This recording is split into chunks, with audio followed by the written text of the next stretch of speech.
They only noticed her when the radios failed.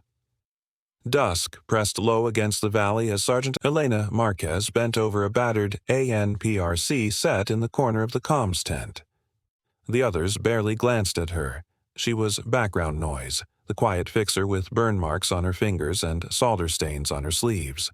They called her just the mechanic, a hand for broken circuits, never a voice in the net. The tent smelled of dust and hot plastic.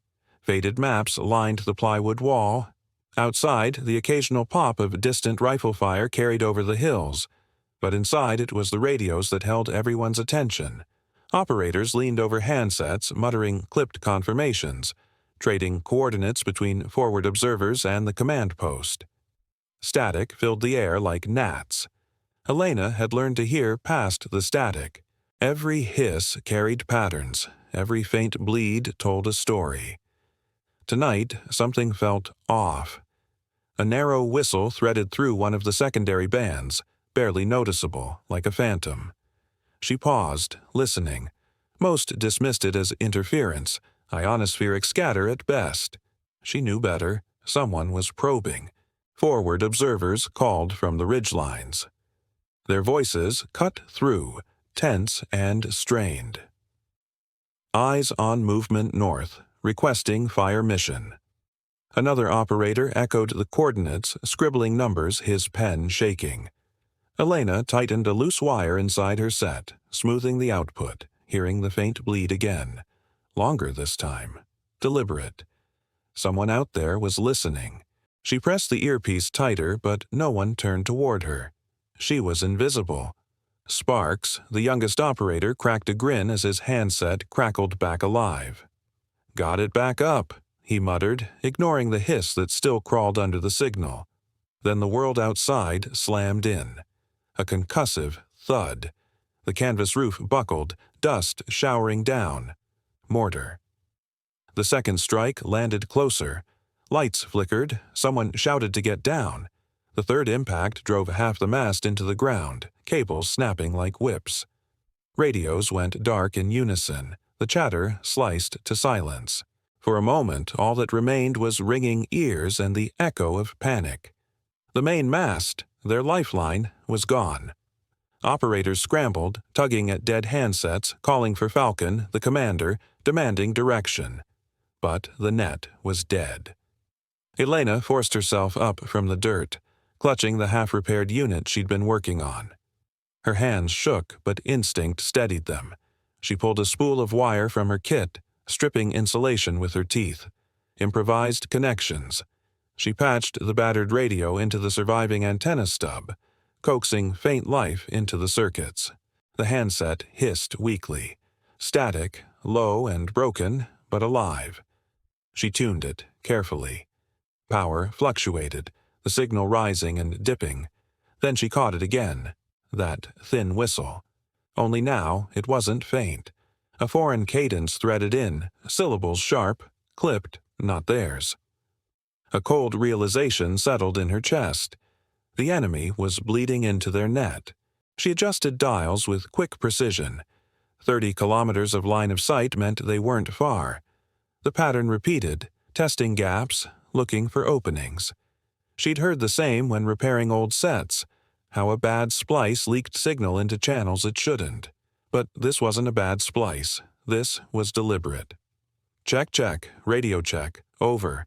Sparks tried again with another handset. Nothing. Silence answered. Elena steadied her breath. She tightened the last connection, the radio humming under her hands. Her set was fragile, improvised, one surge away from burning out. But it worked, and through it she could hear both sides now, the silence of her own, and the creeping edge of theirs. Outside, more rounds landed in the valley. The ground shook. Shadows darted between tents as men ran to defensive positions.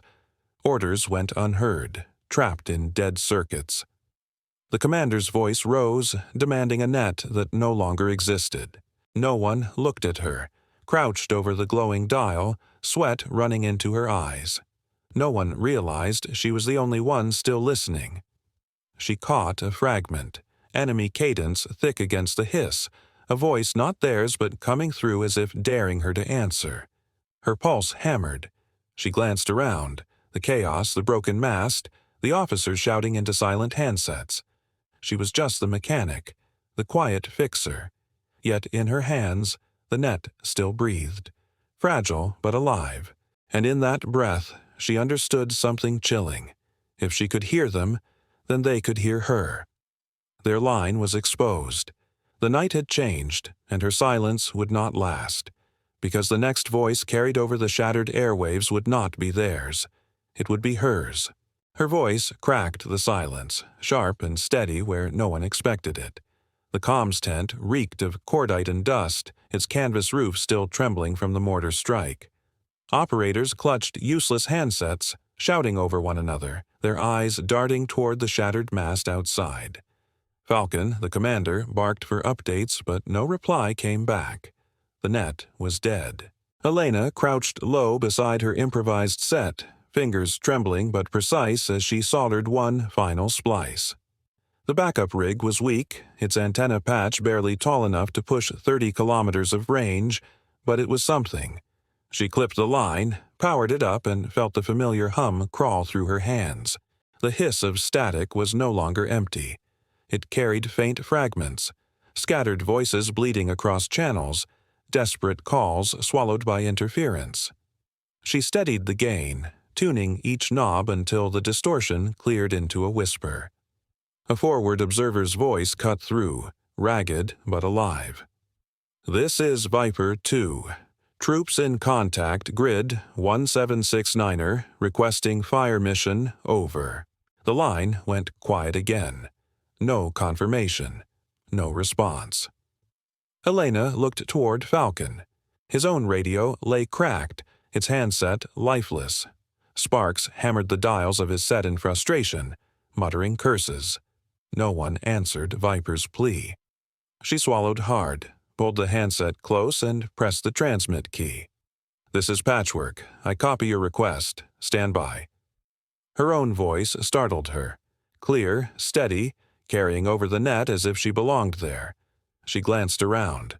No one moved to stop her. Falcon froze, staring at her but said nothing. On the far ridge, Viper came back, relief in her tone. "Copy, Patchwork. Stand by for coordinates." She began relaying numbers, tight and rapid. Elena scribbled them onto a notepad, then relayed them cleanly across the net. "Fire mission, grid 1769er. Drop 100, fire for effect." The silence held for a breath. Then the guns spoke. Distant thunder rolled back through the valley. Seconds later, Viper's voice returned, sharp with adrenaline. "Impact on target. Adjusting. Keep it coming." Confidence surged through Elena's chest. Her hands still shook, but her voice did not.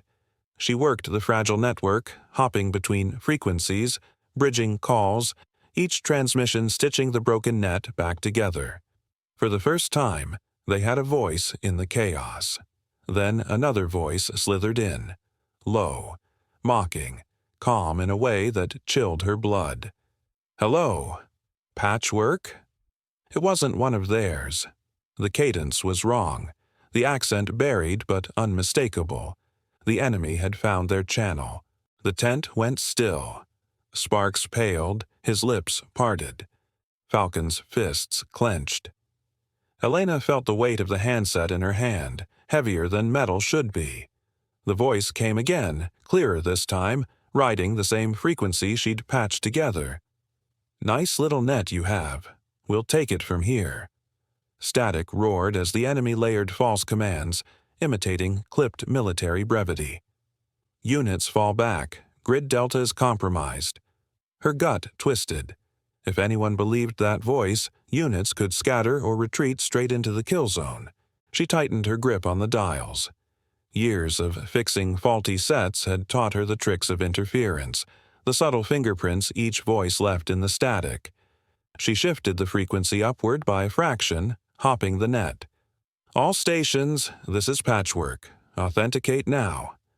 One by one, shaky voices returned with the day's code word. Falcon gave his, Sparks followed, Viper added hers. The enemy voice broke in again, late, wrong. He guessed. The syllables were close, but not exact. Close enough for the untrained ear. But Elena heard the flaw. Negative, she cut across, her voice firm, sharper than she thought herself capable of. False station on the net. Disregard last transmission. Maintain fire mission. For a moment, silence. Then the enemy voice laughed, faint and thin, before vanishing into static.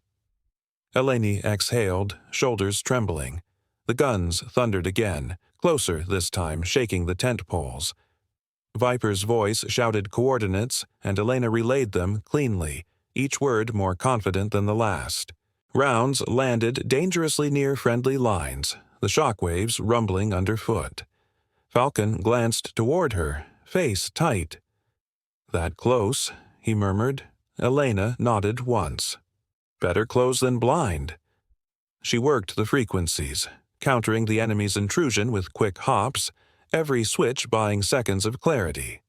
Sparks watched her in awe, his earlier cockiness dissolved. Falcon said nothing more, but his silence carried respect. Minutes bled into a rhythm. Call, confirm, relay, fire, adjust. The battlefield's pulse now moved through her hands, her voice the steady bridge between chaos and order. And yet, beneath it all, she could feel the enemy pressing harder, their presence never far. The mocking cadence would return. She knew it. And when it did, the test would be greater than simple deception. For now, though, the net was hers. But as she set the handset down for a fleeting moment, her breath steady, she knew the enemy voice would not let her hold it for long. The real battle for the airwaves was only beginning. She was no longer fixing radios. She was commanding the airwaves. The night pressed heavy against the comms tent, shadows stretching over bent antenna poles and the jagged wreckage of what had been their primary mast. Elena sat at her jury-rigged station, wires coiled like veins around the battered ANPRC set. Sweat darkened her collar. Her headset crackled with a dozen voices at once, fragments of panic clawing through static. She steadied her breathing. The fragile net bent toward her voice now, each unit waiting, relying. "Patchwork, this is Viper. Target movement, grid 573. Request, fire mission." She repeated the coordinates, careful, deliberate, her voice cutting across the chaos with clarity. The artillery command acknowledged, rounds on their way. She held the silence like a blade. Then the enemy pressed back. A low hum bled into her channel, followed by a mocking drawl. "You trust this voice? You trust your patchwork?" The interference deepened into a chorus of false call signs, each one mimicking friendly units. "This is Ghost 7. Confirm fire on your own position." Elena froze for half a second, fingers hovering over the frequency dial. One wrong word could turn guns against their own forward line. She listened closely. The rhythm was off. The cadence wrong. The timing delayed by half a beat. Foreign tongues wrapped around their words. She leaned into the mic. "Negative. Authentication code Delta Echo 9. Respond correct or clear this net." Silence answered. Then laughter. The enemy voice distorted, stretching across bandwidths like oil spreading over water. "Patchwork," it hissed. "We break you piece by piece." She didn't flinch.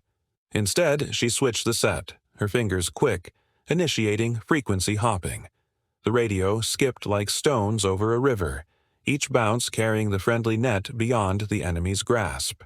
She guided them, voice steady, instructing each unit to follow the shift. Within seconds, the false echoes faded into empty static. Her heart hammered, but she held control. Fear had burned itself into something sharper. She wasn't hiding in the corner of the tent anymore, soldering wires unseen. She was the anchor. "Viper, fire mission. Drop 100. Fire for effect." The reply was calm, clipped.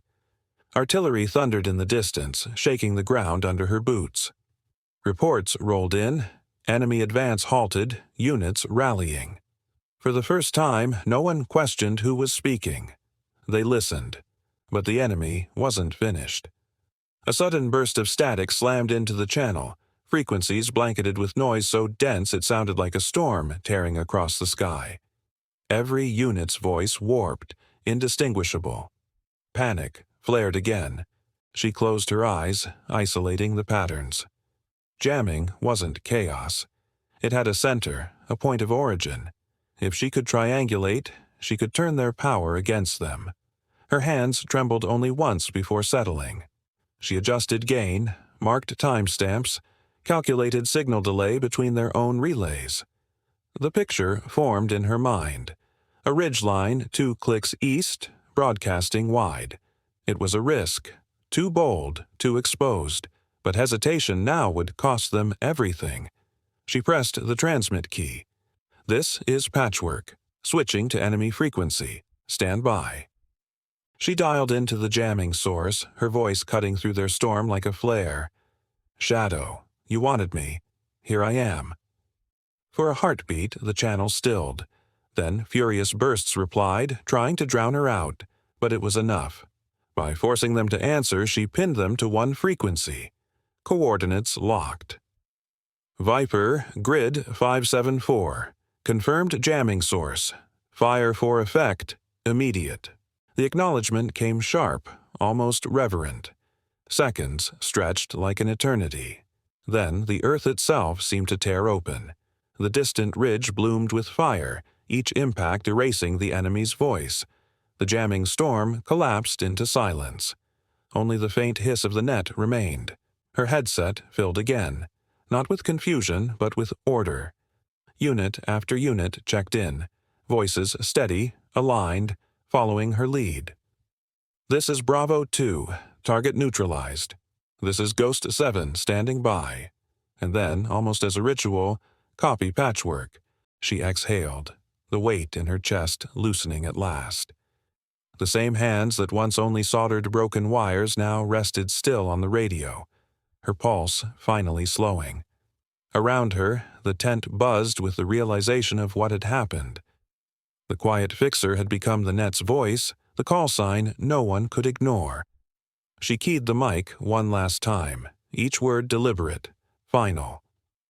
This is Patchwork. Fire mission complete. Out.